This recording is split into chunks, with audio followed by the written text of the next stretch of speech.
ମୋ କଥା ଟିକେ ଶୁଣ। କହିବା କିଛି ଶୁଣିବିନି।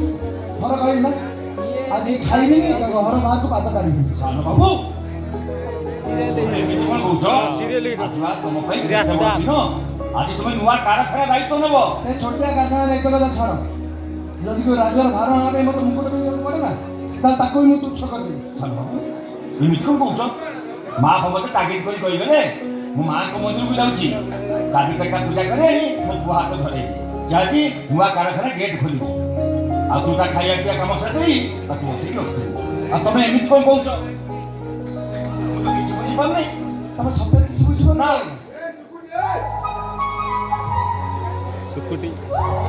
ପିଲାଟି କିନ୍ତୁ ଆସିବ ମା ତା କୋଳରେ ବସି ମୋତେ ଖଇ ନଦେଲା ଯେ ମୁଁ କେବେ ଖାଇଛି?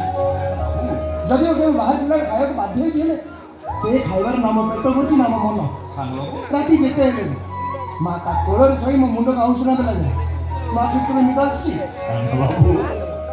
ମୋ ମାର ସେଇ ମମତା ଏଇ ମୁହଁଟାକୁ ଚାହିଁ ତା ପବିତ୍ର ପାଦ ତଳେ ମୁଣ୍ଡିଆ ନ ମାରିଲା ଯାଏ ମୁଁ କେବେ ଘର ବାହାରକୁ ବାଟ ଖାଇଛି? ମୂର୍ଖ କାଳିଆ ମୁଣ୍ଡରେ ସେ କଥା ଆପଣଙ୍କ ପଶିନି। ବାବୁ ମା ବା ତମରି କାମରେ ମନ୍ଦିରକୁ ଯାଇଛନ୍ତି। ଶୁଭ ବେଳାରେ ଶୁଭ କାମଟା ନ କଲେ ସବୁ ଅଶୁଭ ହେଇଯିବନି। ମୋ ପାଇଁ ସେ ଶୁଭ ଅଶୁଭରେ କିଛି ମାନିବା ପାଇଁ ଥରେ ମୋ ମାର ମୁହଁଟାକୁ ଚାହିଁଦେଲେ ଆଉ ତା ପାଦ ତଳେ ମୁଣ୍ଡିଆ ମାରିଲାରୁ ଯେତେବେଳେ ତାର ଆଶୀର୍ବାଦର ହାତଟା ମୋ ମୁଣ୍ଡ ଉପରେ ଆଉଁସି ହେଇଯାଏ ନା ମୋ ପାଇଁ ସବୁ ଅଶୁଭ ଆପେ ଆପେ ଶୁଭ ହେଇଯାଏ। ସତରେ ସାନ ବାବୁ ତମ ମା ପୁଅଙ୍କ ସ୍ନେହ ମମତା ଦେଖିଲେ ମୋତେ ପୁରାଣ ଯୁଗର କୃଷ୍ଣ ଯଶୋଦା କଥା ମନେ ପଡ଼ିଯାଏ। ସେ ଯେମିତି ମା ମାଏ ବାଉଳି ହୁଅନ୍ତି ଆଉ ସିଏ ବି ସେମିତି ପୁଅ ପୁଅ ହେଇ ପାୟାଣୀ ହେଇଯାଆନ୍ତି। ହଉ ଛାଡ଼ ଛାଡ଼ ସେ କଥା। ଆସ ଆସ ଖାଇବା ଆସ। ତୁ ବୁଝିପାରୁନୁ କ'ଣ ଥରେ କହିଲି ନା ଆଜି ଖାଇବିନି ଖାଇବିନି ଖାଇବିନି ଆଗ ମାଆକୁ ଅକଲ ଚିହ୍ନିବି ତାର ତୋ କଥା। କାଳିଆ କାଳିଆ ମା ମା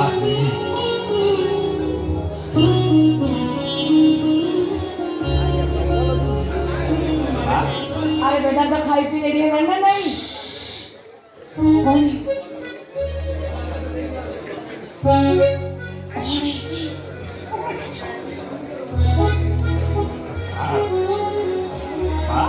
ତମେ ତ ନିଜ ହାତରେ ଖାଇବାକୁ ଦେଇନା ବୋଲି ତାକୁ ମାପ ମିଳିବ ନା ନାହିଁ? ପ୍ରଶ୍ନ ଉଠୁନି।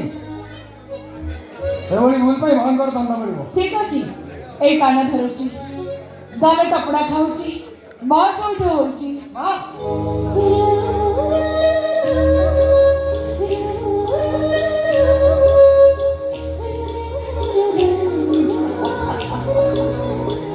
କାଳିଆ ଆଉ ଯା ମୋ ପୁଅ ପାଇଁ ଖାଇବା ନେଇ ଆସିବି। ମୋ ପୁଅକୁ ମୁଁ କୋଳରେ ବସେଇ ଖୁଆଇଦେବି। ଏଇ ସାଙ୍ଗେ ସାଙ୍ଗେ କେବେ ନେଇ ଆସୁ ଜଲ୍ଦି ଆସିବୁ। ଆଚ୍ଛା ମା ମୋତେ ଗୋଟେ କଥା କହିବି। ପଚାରେ। ତୁ ଥାଉ ଥାଉ ମୁଁ ସେ ନୂଆ କାରଖାନା ଦାୟିତ୍ୱ ନେବି କାହିଁକି?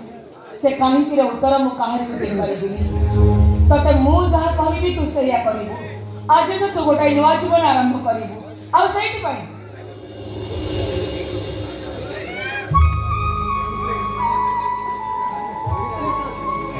ସେଇଥିପାଇଁ ମାଙ୍କ ମନ୍ଦିରରୁ ଆଶୀର୍ବାଦର ଚନ୍ଦନ ସିନ୍ଦୁର ନେଇ ଆସିଛି। ଲଗା।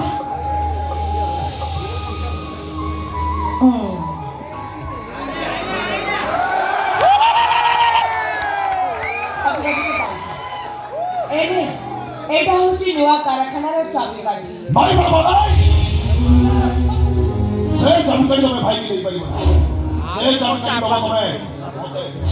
କିନ୍ତୁ କାହିଁକି? କାରଣ ଆମେ ଭାଇ ଭଉଣୀ ତିନି ଜଣ ସମୁଦ୍ର ପରିବାରର ଉତ୍ତରାଧିକାରୀ। ସେ କଥା ଦେଖ ସ୍ୱୀକାର କରୁନାହାନ୍ତି। କିନ୍ତୁ କାରଖାନା ସହିତ ତମମାନଙ୍କର ସମ୍ପର୍କ କ'ଣ? ଓ ବିଲେଇ ଆଖି ବୁଝି କ୍ଷୀର ପିଉଛି। ଭାବୁଛି ତ କ୍ଷୀର ପିଇବା ଲାଗି ଦେଖିପାରୁନାହାନ୍ତି। ହେଲେ ବିଲେଇ ଜାଣିଲେ ଏଇଟା ହଉଛି ତା ମୂର୍ଖତା। ସେଇଟା ସେ ବିଲେଇର ମୂର୍ଖତା ହେଇପାରେ। ହେଲେ ସେ ଚାଲା କୁକୁରଟା ସେ ଯେତେବେଳେ ଭାତ ହାଣ୍ଡି ତ ମୋ ବୁଝିଥାଏ ନା ସେ ବୁଝିପାରେନି ଯେ ତା ହାଣ୍ଡି ଚାଟିଆ ଶବ୍ଦଟା ବାହାରେ ଅନ୍ୟମାନଙ୍କୁ ଚାଲୁଣି ଏହି ଚୁଚିକୁ ସମାଲୋଚନା କଲେ ଜଗତରେ କେବଳ ଜନେ ହସିବେ। ଏଇ ତୁ ହିଁ ଭଲ। ଦୀକ୍ଷା କଥା କହିଲା ବେଳେ ସୀମା ଭିତରେ ରହି କଥାବାର୍ତ୍ତା କରିବାକୁ ଚେଷ୍ଟା କର। ଯାହାକୁ ତୁ ଆକ୍ଷେପ କରି କଥା କହୁଛୁ ସେ ତ ବଡ଼ ଭାଇ ବୋଲି ଯେମିତି ଭୁଲି ନ ଯାଉ। ଆଉ ସେଇ ବଡ଼ ଭଉଣୀକୁ ଆଧାର କରି ମୋତେ ବାପାଙ୍କୁ ସଭ୍ୟଜନକ ଭାବରେ ମାରି ଦିଆଗଲା। ମୋ ମାଆକୁ ବିଫଳ ସଜେଇ ଦିଆଗଲା। ଆଉ ବାପାର ମୃତ୍ୟୁର ଦୁଃଖକୁ ସହି ନ କରି କେଇଟା ଦିନ ପରେ ପୁଅ ଆମର ହାର୍ଟ ଆଟାକରେ ଜୀବନ ହାରିଲା।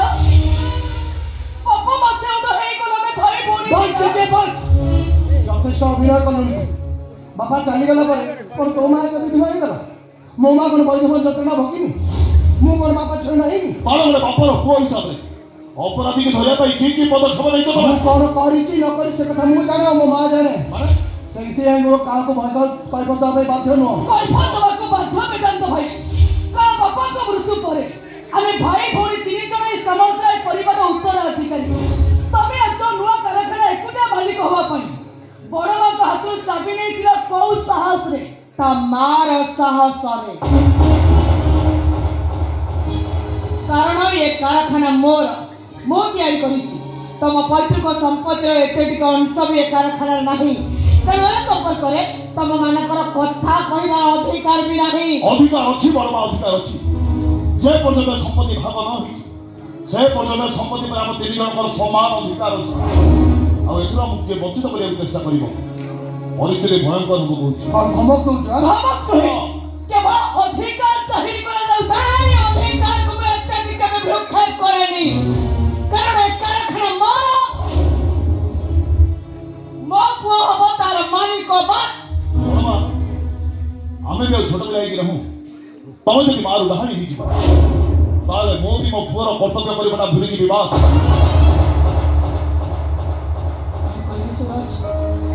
ତୁ ମତେ ଡାହାଣୀ କହିଲୁ? ହଁ, ମୁଁ ତମକୁ ଡାହାଣୀ କହିଲି। କ'ଣ ଅସୁବିଧା ଅଛି? ଏ ସୁରଜ, ମୋ ମାଆକୁ ତୁ ଡାହାଣୀ ଘରେ ସାହସ କରୁଛୁ ମାନେ ତୋର ସେ ଜାନବର ମଡେଲକୁ ଭାଙ୍ଗି ନ ଦେଇଛି। କ'ଣ କରିବା? କ'ଣ କରିବି? କ'ଣ କରିବା? ଭାଇ, ଏଇ, ଆରେ ସୁରଜ, ଆରେ ରୁହ ଟିକେ। ଭାଇ ବେଦାନ୍ତ, ସୁରଜ।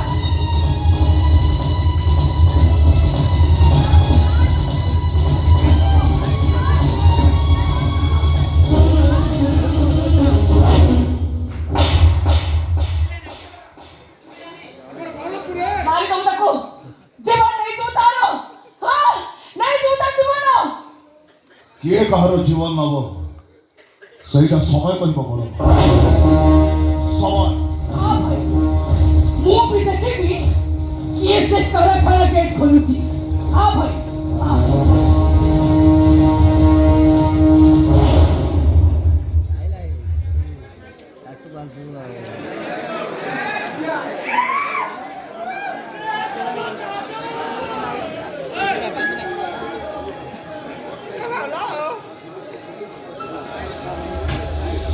ବେଦାନ୍ତ, ନାଇଁ, ମୁଁ କାହାରି ବେଦାନ୍ତ ନୁହଁ, ମୁଁ କାହାରି ପୁଅ ନୁହଁ। ମୁଁ ଗୋଟେ ବିଶୃଙ୍ଖଳିତ ବଦମାସ କୁଳାଙ୍କର ପୁଅ। କ'ଣ କହିଲୁ? ମୋ ପୁଅ ବିଶୃଙ୍ଖଳିତ ବଦମାସ କୁଳାଙ୍ଗର। ଦେଖିବୁ ଏଇନେ। ମାରିବ, ମୋ ନିଶା ମାର ମାରି ମତେ ଶାସନ କରିବୁ। ମତେ ମାର, ମାର ମତେ। ହେଲେ ତ ହେ ପୁଅର ରାଣ ମତେ ମାର ମାରି ତୁ ଯେମିତି କଷ୍ଟ ନ ପାଉ ମା, ମତେ ମାର ମାରି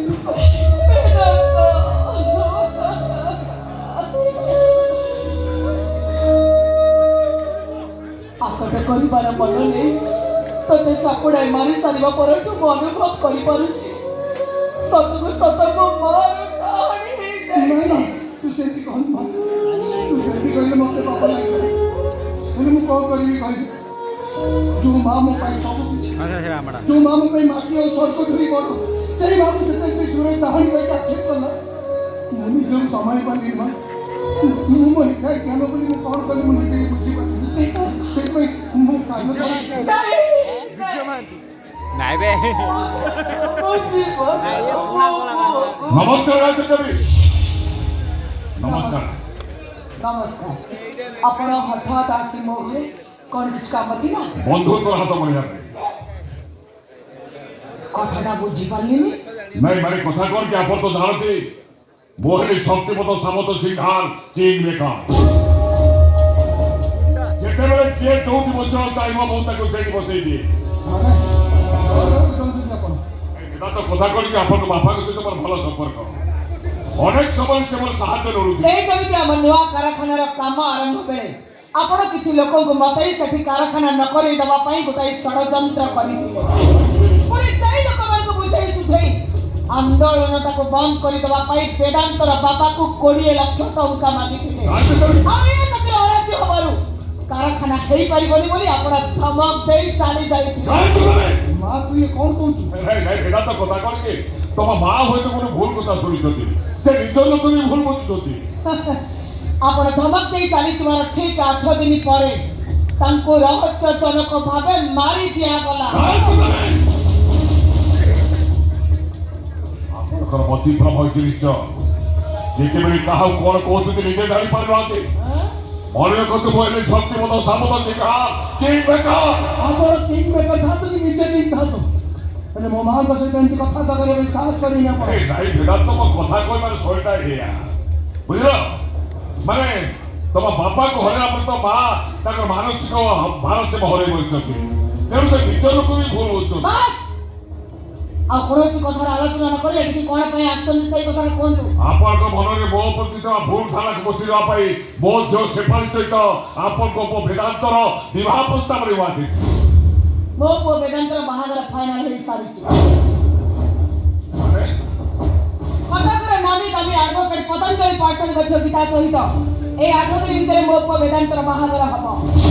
ମୋ ଘରକୁ ବନ୍ଧୁବାନ୍ଧବକୁ ଆସିଥିବାରୁ ଆପଣଙ୍କ ସାହସକୁ ମୁଁ ଧନ୍ୟବାଦ ଜଣାଉଛି। କାହିଁକି ତମେ ଗୋଟାଏ ମିନିଟ୍ ଡେରି ନ କରି ଚୁପଚାପ ମୋ ଘରୁ ପଳେଇ ଯାଆନ୍ତୁ। କାହିଁକି ତମେ ଶୁଣନ୍ତୁ, ମୁଁ କହିଲି ନା ମୋ ମାଙ୍କ ସହିତ ଏମିତି କଥାବାର୍ତ୍ତା କରିବା ପାଇଁ ସାହସ।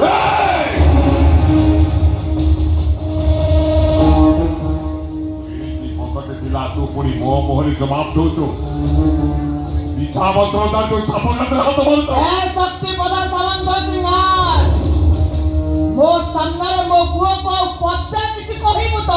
କାହିଁକି ତମେ ମୋ ଶକ୍ତିପଦ ସାମନ୍ତ ସିଂହା କିଂ ବେକା କାହିଁକି ତ କ'ଣ କରିବୁ ବା ତୁ? ତୋ ଭଳି ଗୋଟେ ଅହଙ୍କାରୀର ଚାରିଦିଗକୁ ଆକ୍ଷେପ କରିଦେଲି। ମୁଁ କହିଲି ଯାଉଛି ମୋ ଝିଅ ସାମନ୍ତରାୟ ବଂଶରେ ବହୁ ହବ ହିଁ ହବ। ଆରେ ଚାଚା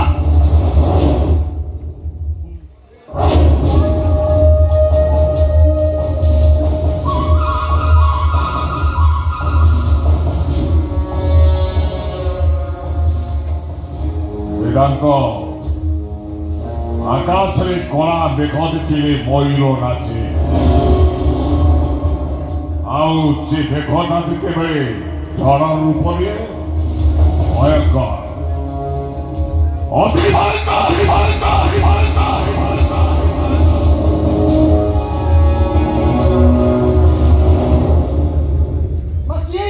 ଗୁଣ୍ଡା ବଦମାସ ନିହାତି ଅସାମାଜିକ ମଣିଷଟାଏ। ଜଣା ପଡୁଥିଲା। ତାକୁ କ'ଣ ଜାଣିଛୁ? ତା ସ୍ୱର ଶୁଣୁଛୁଟି? ଶୁଶୁ କରି ପକେଇଥାନ୍ତୁ ମୁଁ ଥିଲି ବୋଲି। ସ୍ୱର ଥିଲେ କ'ଣ ହେଇଗଲା ମ? ତୁ ଜାଣିନୁ ମା ସାମ୍ନାରେ ତୁ ଜାଣିନୁ ତାକୁ ଛାଡ଼ ସେ ସବୁ। ତମେ ମତେ ଜାଣିନ ମା। ତୁ ଛାଡ଼ ଛୁଆଟା। ଶୁଣ ଆସନ୍ତାକାଲି ମୁଁ କଟକ ଯିବି ତୁ ବି ମୋ ସାଙ୍ଗରେ ଯିବୁ ହେଲା। ହେଲେ କାହିଁକି ନା? କାହିଁକି? ପତଞ୍ଜଳି ବାବୁଙ୍କ ଝିଅ ଗୀତା ସାଙ୍ଗରେ ତୋ ବାହାଘର ଫାଇନାଲ କରିବାକୁ। ନା ସେ ଭୁଲ ତ ମୁଁ କରିବି। ମାନେ ମୋ ମା ମୋ ଭଲ ପାଇବା ଭିତରେ ଆଉ କିଏ ଆସି ଭାଗବନୀ ବସିବ ସେ କଥା କ'ଣ ମୁଁ ହବା ପାଇଁ ଶୁଣ, ନିହାତି ପାଗଳା ହେଇଥାଏ। ଆରେ ପାଗଳା ଆଉ ଯେତେ ଝିଅ ମୋର ଆପଣାର ହେଲେ ଯେତେ ଝିଅ ମୋର ନିଜର ହେଲେ ବି ତୋ ପ୍ରତି ଥିବା ମୋ ଭଲ ପାଇବାରେ ଆଉ କିଏ ଭାଗ ବସେଇବ ସେଇଟା କ'ଣ କେବେ ହେଇପାରିବ? ଆଚ୍ଛା ମା ମୋତେ ଗୋଟେ କଥା କହିବି। ପଚାର। ପିଲାଟି ଦିନରୁ ତୋ ପସନ୍ଦରେ ଖାଇଛି ତୋ ପସନ୍ଦରେ ପିନ୍ଧିଛି ତୋ ପସନ୍ଦରେ ପାଠ ବି ପଢିଛି ତୋ ପସନ୍ଦର ଜୀବନସାଥୀକୁ ନେଇକି ମୁଁ କ'ଣ ସାରା ଜୀବନ ଖୁସିରେ ରହିପାରିବି? ସତରେ ତୁ ପାଗଳାଟାଏ। ଆରେ ପାଗଳା ତୁ ପରା ମୋ ଅନ୍ଧ ଲଉଡ଼ି ମୋ ଆଶାର ବାଡ଼ି ମୋ ଜୀବନ ଧନ। ତୁ ଯାଇଛୁ ଘଣ୍ଟେ ହେଲାଣି କରି ଖାଇବା ଯାଏ ଧନ। ହଁ ମୁଁ ତତେ କୋଳରେ ବସେଇ ଖୁଆଇଦେବି। ଆରେ ଧନ ଆ।